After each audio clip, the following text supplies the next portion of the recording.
que hizo Zedillo aquí con el FOBAPROA, convertir las deudas de unos cuantos banqueros y empresarios en deuda pública, rescatar a los de arriba, con descarados actos de corrupción. Adelante, compañera. Vamos. Un grupo de señores hace sus negocios en tu país, se vuelve millonario, contraen deudas entre ellos, pide préstamos a entidades financieras para ganar más del business que tiene. Y cuando llega una crisis gorda, sus amigos poderosos deciden que la deuda que tienen esos señores entre ellos y con las entidades bancarias la vas a pagar tú. Y no solo tú, como la deuda es exorbitante, se necesitan varias vidas para saldarla y cubrir los intereses, así que la van a pagar primero tus padres, luego tú, luego tus hijos y muy probablemente tus nietos también. El número de generaciones ya depende de cómo se arreglen ustedes en su economía familiar. Si se esfuerzan lo suficiente, quizá la deuda no llegue a sus bisnietos.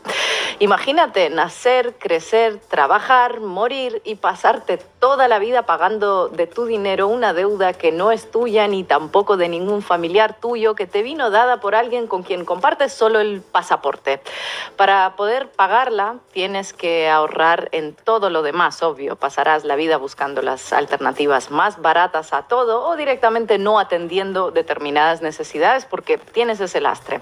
Bueno, esto es una simplificación extrema de la situación a la que el neoliberalismo despiadado condenó en los años 90 a todos los mexicanos. Y ahora algunos mexicanos ven el reflejo de eso mismo en la nueva Argentina anarcocapitalista y libertaria. Hoy Gina Fino Génova nos hace una breve introducción al neoliberalismo salvaje que aplicaron Carlos Salinas de Gortari y Ernesto Zedillo, entre otros, en México, y que está calcando Javier Milei de la mano de su ministro de Economía macrista, Luis Caputo, en Argentina. Un conjunto de medidas económicas que mejoran las condiciones de vida de una docena de empresarios y bancos a costa de tu bienestar, el de tus padres, el de tus hijos y el de tus nietos incluso. 3 o 4 generaciones jodidas por el precio de una. Gran oferta de Milei. Gran oferta, efectivamente. Hoy hablaremos de lo que internacionalmente se conoce como el efecto tequila. En México se consideró un modesto error de diciembre, de la estafa de la FOBAPROA y de qué tiene que ver todo eso con Luis Caputo y su reciente invento denominado Bopreal. A ver. Muchos nombres y acrónimos. Efecto tequila, error de diciembre, FOBAPROA, Bopreal. ¿De qué estamos hablando? FOBAPROA es el acrónimo de Fondo Bancario de Protección al Ahorro, pero para los mexicanos significa mucho más. Es la soga que les pusieron sus gobernantes al cuello a mediados de los años 90 y que llevarán, según cálculos recientes, hasta al menos 2070, como para que nos quejemos los pobres mortales de nuestras hipotecas de 30 y 40 años. Ese fondo de protección de los bancos se creó en 1990 durante el gobierno de Carlos Salinas de Gortari. La idea fue muy simple: crear una suerte de hucha que se nutriría de los aportes de contribuyentes mexicanos y que se usaría en caso de crisis para rescatar a bancos y de esa manera pues proteger los ahorros de los clientes de esos bancos, de los inversores, claro.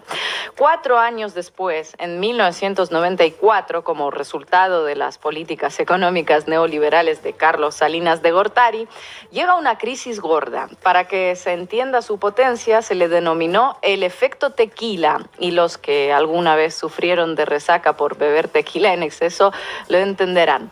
Básicamente, el efecto se produjo luego de haber abierto México a las inversiones extranjeras para generar crecimiento, luego de haber fijado toda la economía al dólar y haber emitido lo que se llamaba tesobonos, bonos de deuda interna que cotizaban en dólares pero que se pagaban en pesos. Negocio redondo. En Argentina todo esto suena de algo, ¿verdad? Entregar bonos en dólares que luego te los devuelven en pesos que se devalúan a la velocidad de la luz. Así es, la banca mexicana se endeudó en dólares y llegó un momento en el que la cacareada confianza de los mercados empezó a descender. El clima de desconfianza aumentó luego del asesinato del candidato a la presidencia por el PRI, Luis Donaldo Colosio, en 1994. Los inversores empezaron a salir de México junto con sus capitales en dólares y generando una falta de liquidez y de reservas internacionales que iba a suplir. ¿Quién? Pues tú. el ciudadano común y corriente, los trabajadores mexicanos en este caso. Primero, se endeudaron también con el FMI, luego Estados Unidos mejoró las tasas de interés provocando mayor fuga de capitales de México, así que el peso mexicano se devaluó un 300%, la inflación se disparó y ahí es cuando al nuevo presidente priista, Ernesto Zedillo, se le ocurre cómo devolverles la solvencia a los bancos. Y aquí es donde empieza el periplo del uso del dinero del Fobaproa, ¿no?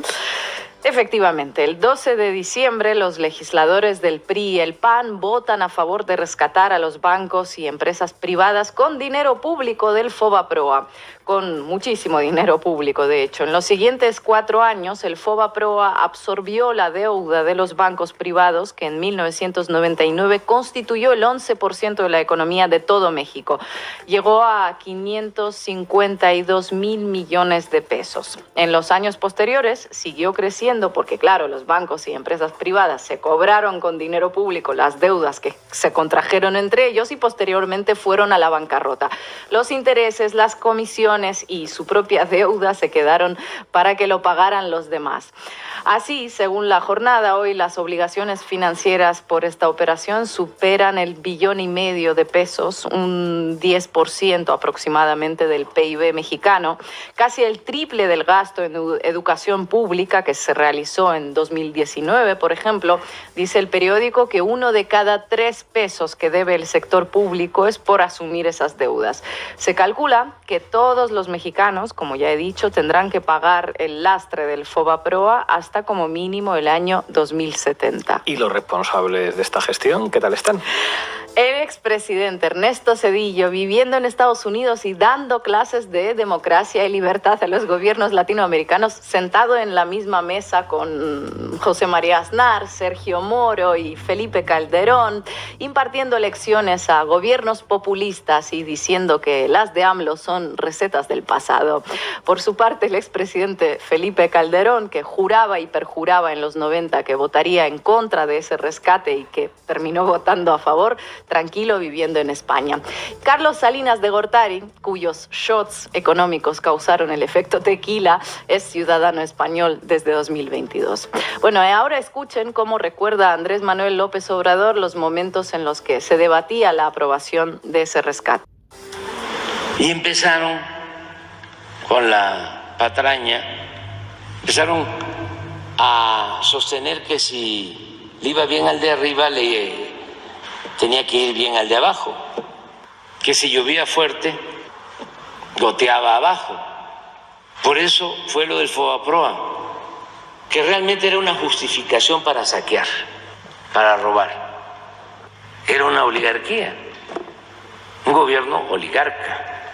Entonces, con esa concepción, Zedillo y sus técnicos, con los banqueros de entonces y con los empresarios de entonces, deciden que había que convertir las deudas de los de arriba en deudas públicas. Era yo dirigente de un partido y me entero de lo que iban a hacer y me toca una entrevista con Zedillo. Le dije, como se dice coloquialmente, sopeándolo, oiga, que van a rescatar a los empresarios y a los banqueros. Si hacen eso, va a ser terrible. Entonces se me puso así como Krill.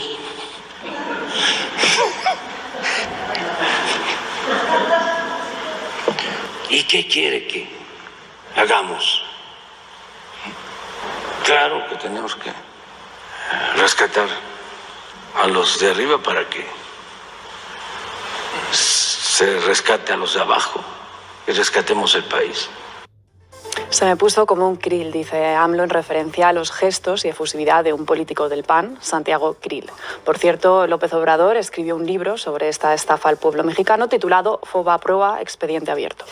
Y todo ello vuelve al debate público a raíz de las recientes medidas adoptadas por Luis Caputo en Argentina. Y recordáis que empezamos con eso, porque uno de sus primeros anuncios en esa intervención, que fue pospuesta varias veces, grabada, regrabada, es la creación de BOPREAL. Un nuevo acrónimo para describir la vieja medida neoliberal de toda la vida: cómo colgarte a ti las deudas de los ricos. Se trata del bono para la reconstrucción de una Argentina libre que ofrece a las empresas privadas el Banco Central Argentino. Sí, ese mismo banco que iban a dinamitar, pero ahora usan para endeudar aún más a los argentinos.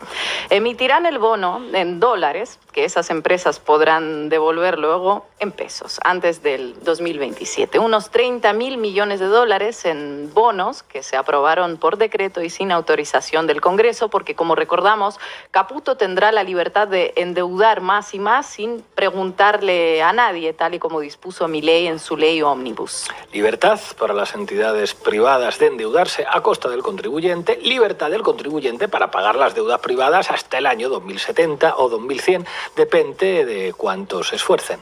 ¡Viva la libertad, carajo!